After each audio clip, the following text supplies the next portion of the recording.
I am so excited to have Maddie Huffman as the facilitator of this discussion today, where we are talking about reimagining freedom and justice for all.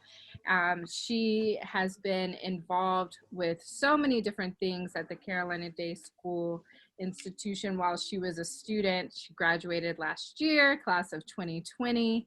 But not only that, she challenged systems. She looked at policies. She analyzed her community and really wanted to see change within her own space and what is making the world a better place. So I am truly excited again to welcome Maddie Huffman as the facilitator of this discussion. Thank you. I definitely miss, walking the halls at Carolina Day. It feels like it was yesterday still. And I definitely miss seeing you all the time. Ms. Garland was my on-campus mom. So, and if I ever needed anything, she was always there for me. So I appreciate that. We also have Miss Carol Ruba Holstrom. I don't even know, I just know we met through my mom. My mom first told me about Carol is that she was a member of SNCC and she did a lot of civil rights activism. And I've as an extension, gotten to know her and her legacy. So my first question to you, Miss Carol, is what does justice look like to you? Think of justice, I think of fundamental fairness. I think of societies, communities in which we can all expect that we have a shared accountability to one another to make places safe for the old, the middle years, the young people, to grow up with clear expectations of equal access, equal opportunity, equal reward for efforts genuinely made, where distinctions are not based on any immutable characteristics, but where I can really expect for me and for you, the opportunities are equally available, equally applied. I think it's not a complex concept, but clearly we have fallen far short of applying it. I agree, and I noticed the word you used a lot was equal and just equality for all in general, which I thought was pretty cool. That's a good start. At what age did you decide that you wanted to make a change in the world? Talk with some of my colleagues from the old civil rights movement. We surprise ourselves at recognizing how really young we were when we made a series of individual decisions to challenge the system of racial oppression, of continued segregation, denial of rights. I was 18, and I'm not sure that I made a decision, Maddie, at that point to challenge and transform the system. I think what I did was become aware of the community and the country in which I was growing up and how inequitable the laws were as they were formulated and as they were applied based on race, based on gender. And the impulse for me was not out of a very sophisticated philosophical series of concepts. It was a belief in my mind and in my body that what I was observing and experiencing was simply wrong. And a recognition that it was my job as much as anybody else's to try to correct what I saw as wrong. Over time, I became much more educated about systems, about complex educational and political and social and economic systems and their repression but I didn't enter into it as that. I entered into it as a young person who saw the treatment of other young people and old people that was violent, that was oppressive, and that denied fundamental rights, fundamental opportunities to people I was growing up with in this country. What were some of the things that you were doing during the civil rights movement to fight for equal opportunity and justice for your friends? At first, the documentation I have of my earliest involvement was in the Freedom Rides. And I have promised to your mother, Maddie, this particular photograph of myself on a bus. And the photograph is marked and back. It's from a Life magazine photographer, and it's marked 1962. The Freedom Rides began in 1961, following the sit-ins in Greensboro in 1960, February of 1960. So that was still pretty early for activities that was designed to challenge public accommodation laws, to challenge the segregated facilities, buses, movie theaters, drinking fountains, restaurants. And there was, at the outset of the 60s civil rights movement, a lot of attention paid to public accommodations challenges. But as one of my heroes, Ms. Ella Baker, who helped convene the students, who helped to create a place for students, for young people to organize, reminded us that this is not just about a hamburger. And there were some efforts early on to look at, well, what is the role of challenging public accommodations through sit-ins and freedom rides, which is where I began and where my earliest arrests were. What is the work that we needed to do on voter registration? What is the work that we needed to do to create the opportunities for all people to have access to the ballot, to be able to be in a position to change law and policy in a way that opportunity would be distributed equitably, to ensure that representation was available to all. So the organizing work that we did, and that was really the critical part, was around not exclusively public accommodations challenges and not exclusively challenges to the limitations imposed so that Black folks did not have ballot access. It was really organizing in both realms, but looking fundamentally at how do we shift power so that power itself is shared in an equitable way.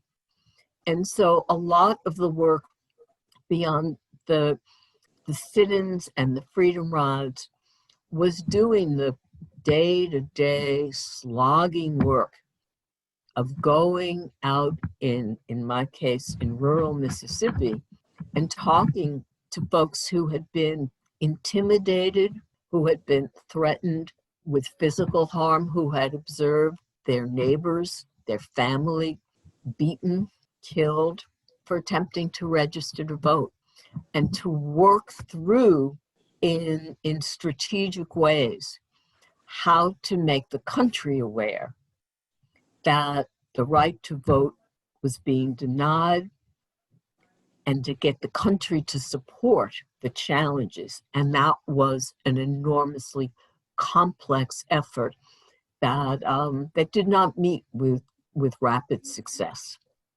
Right. A lot of your journey during the civil rights era, if you go into Miss Carol's house, she has an entire room dedicated to newspaper clippings and photographs of her like during the 60s and 70s, which I think is awesome.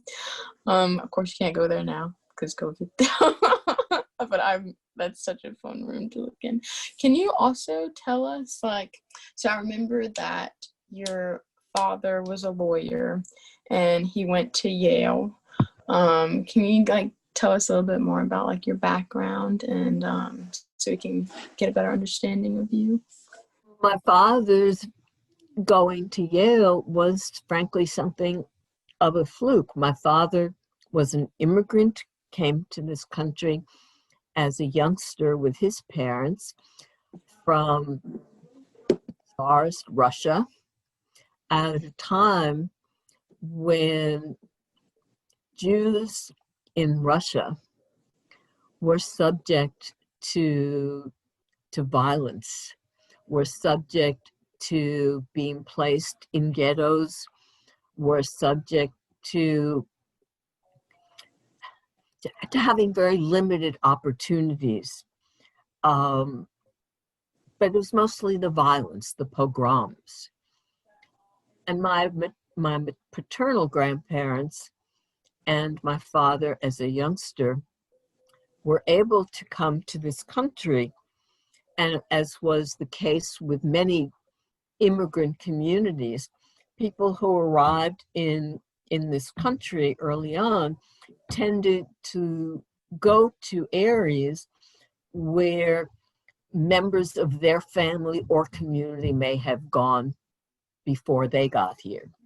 In my father's family's case, that was settling in New Haven, Connecticut.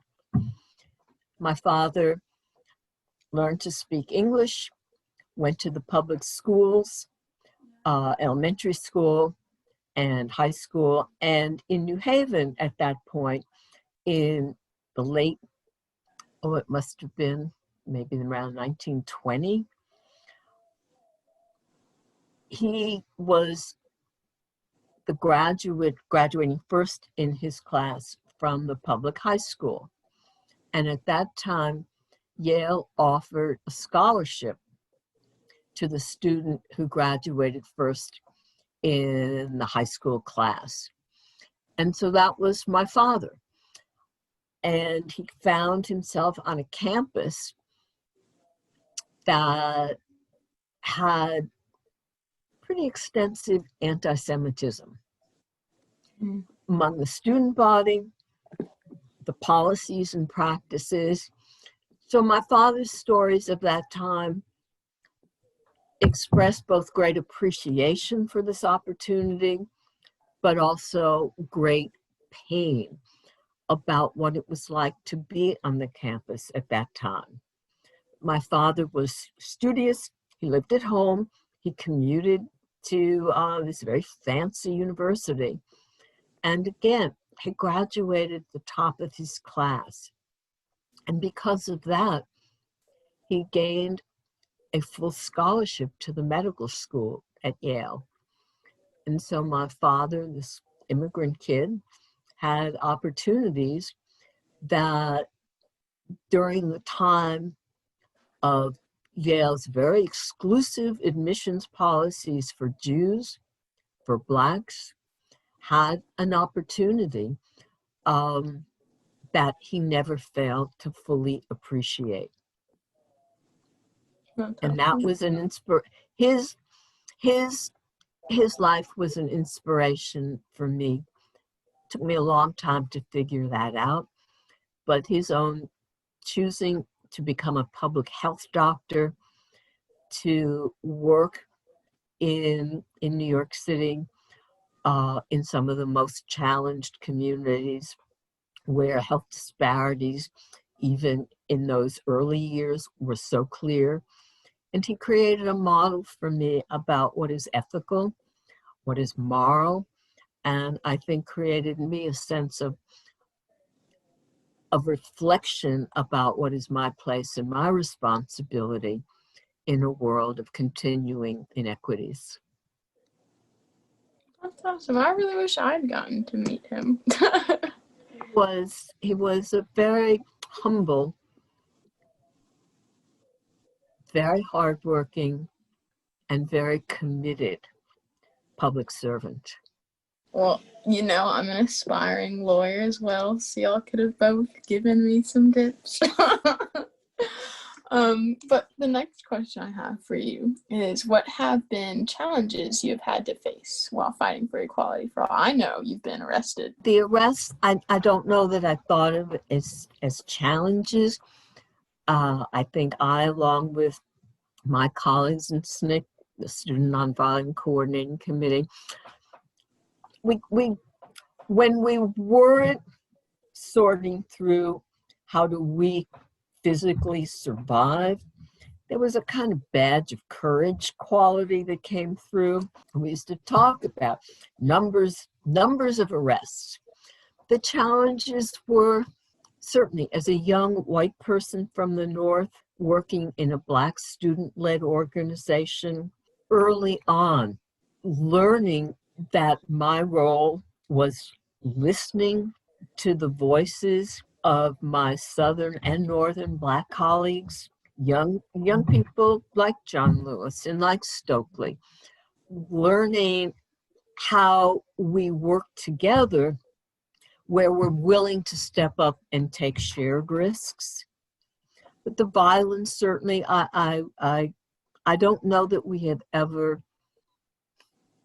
I don't know that we regularly communicate the depth and the breadth of the violence, not simply that we as civil rights workers always, by local folks, the Freedom Riders have come,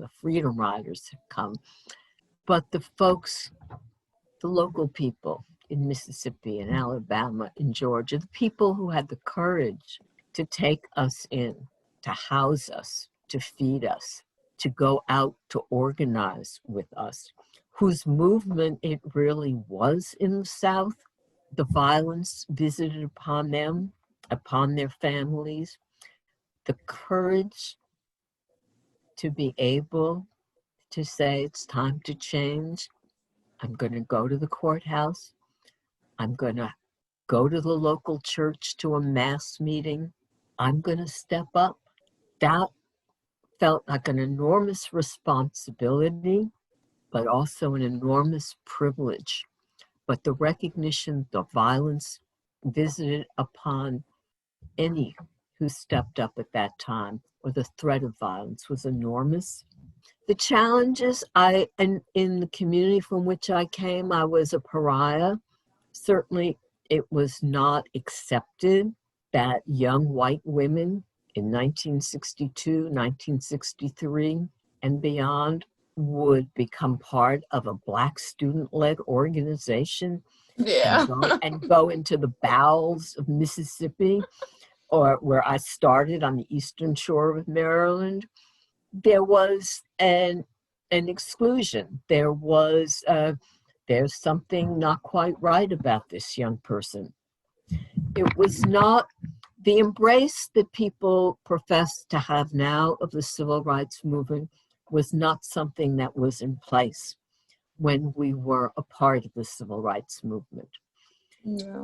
And so I still, frankly, Maddie, struggle with what feels to me at times like some fundamental dishonesty with folks who want to associate themselves at a time where I'm, to this day, utterly convinced, had more white folks stepped up and really acted in ways to be supportive of the work that we were doing, that not only would change have come sooner, would change have been more systemic, but also there would have been lives saved, because it would have not been as possible to inflict the kind of widespread violence that occurred, which is not to deny that there is not violence now among and within Black and brown communities. That is still a result of systemic racism. But think about having violence directed toward you because you go to the Board of Elections, to the county courthouse to register to vote, and how that could cost you your life. Earlier in your response, you mentioned that like your job was to listen as an ally. What advice would you give like to, I guess, like kids my age that want to be allies that are white? What would you say to them? I personally have a real problem with the term allies. Okay. And I know that that's in common usage now. But if I may explain why, and I don't, Yeah, everybody absolutely. else gets to choose their language. For me, I have to do and have had to do this work over a lifetime because I think it has meant for me fundamentally how I live my own life. If I'm doing something just for or only for you, then I get to walk away when it gets tough. And to me, the word ally is about somebody who's making this choice. I'm going to do something for you. I got to do it because it's also for me. If your life is limited, if the life of my Black friends and colleagues, those lives were limited 60 years ago, and they're limited today, that also means my life is limited. And I don't get to walk away then. So when I hear this language that becomes very precious in my mind, I'm very suspicious about it. So again, people will decide language that works for them.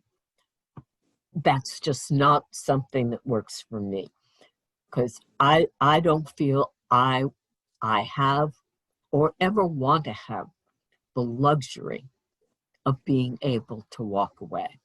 So your core question, I think starting out with some sincere reflection on the part of each one of us about what do we really care about? What do we really value? In SNCC, we used to tease a lot as young people about how when we got old, we would make up stories to tell our own grandkids about what did you do in the movement? Come on, listen to me. What did you do in the movement? And how people would make up stories. Now remember, this was when we were 18 or 20, never actually imagining being, in my case, 79, my colleagues around the same age. And here we are now, having the grandkids, the children and the grandchildren or the great-grandchildren. How do you want your, when we used to tease about, here's what we want our grandchildren to know about, is that we were present, that we were doing the work, that we were not asking anybody else to take a risk, that we were not willing to take. So I know it's possible for 18-year-olds and 17-year-olds and 19-year-olds to ask that kind of question of themselves. And in combination with what matters to you, when you look around, when you listen to what folks who maybe came up not exactly the way you did, when we use the power of the story, because we each come with a story, it seems to me that out of those interactions and reflections come some kinds of decisions about where each one of us is willing to take risks and what kind of risks we're willing to take and who we're prepared to trust and how we exhibit that we're worthy of trust, so that it's really a series of shared decisions rather than, in my view, any one individual saying, here's the single right course. I think there needs to be collective reflection, collective decision making. And that may be between two folk, it may be between community or communities of folk, but I think that's the way the determinations really need to occur. What I learned, and I'm not always so good at listening, as your mother, Maddie, will tell you, something I'm still working on all these years later, that there are a lot of different experiences that we bring to bear on how we live every day. And the strength of our stories and how they're interwoven, I think gives us opportunities to plan, to strategize about courses of action that are in our collective self-interest. And again, it's that we share a self-interest, and that I would encourage young people to think about how they share a self-interest, so that the course ahead is one that is not the responsibility of white folks, of Black folks, of brown folks, but of a community of people. So I think it starts with a willingness to come together and to be open about the stories that we each bring and the power of those stories. Your experiences and mine are not the same. What do we grow from those experiences that allow us to walk on a path together? Well, my last question was, what can we do? Where do we go from here to achieve freedom and justice? But that's a good, you pretty much answered it right there. What do you think? What do I think we should do? I think coming together and just definitely talking, everybody, like you said, that was sharing our stories, and just not being try to come from a place from understanding, and people are just so quick to be judgmental, and it just really without even knowing the other person.